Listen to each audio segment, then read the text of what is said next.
Hello，大家好，我係澳洲註冊營養師 Mimi 啊。咁我今日咧係講緊咧1月7號美國咧發布咗一個新嘅飲食金字塔，係啦。咁啊而家咧就講到第五點啦，其實就係個別 video 嘅最後一個，就係第五點。咁佢係講乜嘢嘢咧？就喺澱粉質類嘅食物嚟講咧，佢話要着重係一啲全穀類嘅。咁我喺第一個 video 都有講過，喺呢個新嘅飲食金字塔入面咧，係冇叫唔食一啲嘅澱粉質食物嘅，但係我哋要着重個選擇。咁同埋咧，佢擺咗落去好低，咁我又覺得，以美國人嘅飲食嚟講，其實粉麵飯啊、麵包唔係佢哋係一定嘅主要澱粉質來源，佢哋亦都會有粟米啦。亦都會有啲燕麥啦，咁亦都會有薯仔啦，咁其實薯仔佢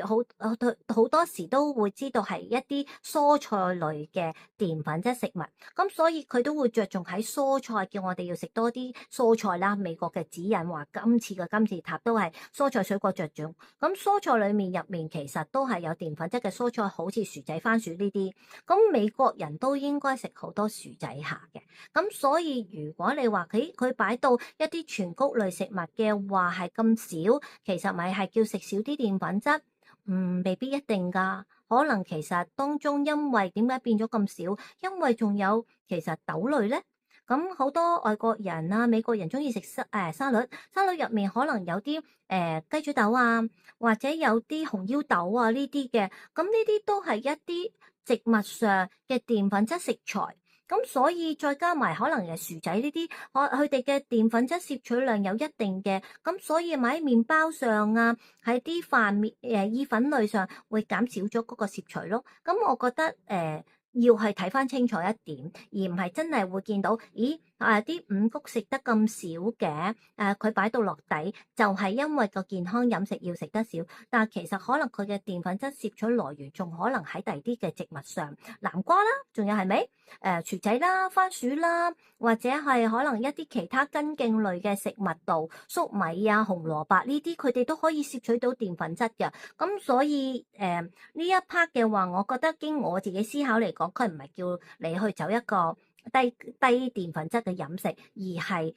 其實仲有好多方面上可能都攝取澱粉質，所以喺啲麵包啊、五穀上嘅話會變咗細缺啲咯。係啊，咁呢個係我自己喺呢個金字塔上我睇或者我覺得嘅飲食上，因為其實蔬菜有呢啲嘅食物都係好豐富營養纖維，係佢冇叫我哋唔食，咁而食到嘅話，確實就係喺啲全穀類呢啲嘅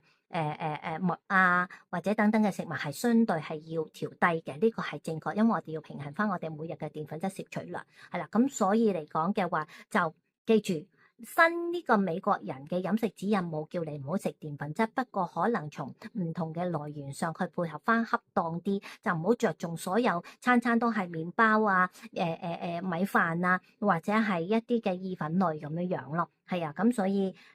大家要睇清楚，或者要思考清楚，或者有唔明白嘅話，可能你問下你見開嘅醫生啊，或者你見開嘅營養師，等佢又喺佢嘅角度上同你分析下咯。係啊，咁以上所有嘅話咧，其實都係咪咪自己本人喺個營養上所學到啦，或者所體會到或者理解到嘅一啲嘅營養上嘅安排啦。係啊，咁所以就係呢個係我自己本人嘅意見嚟。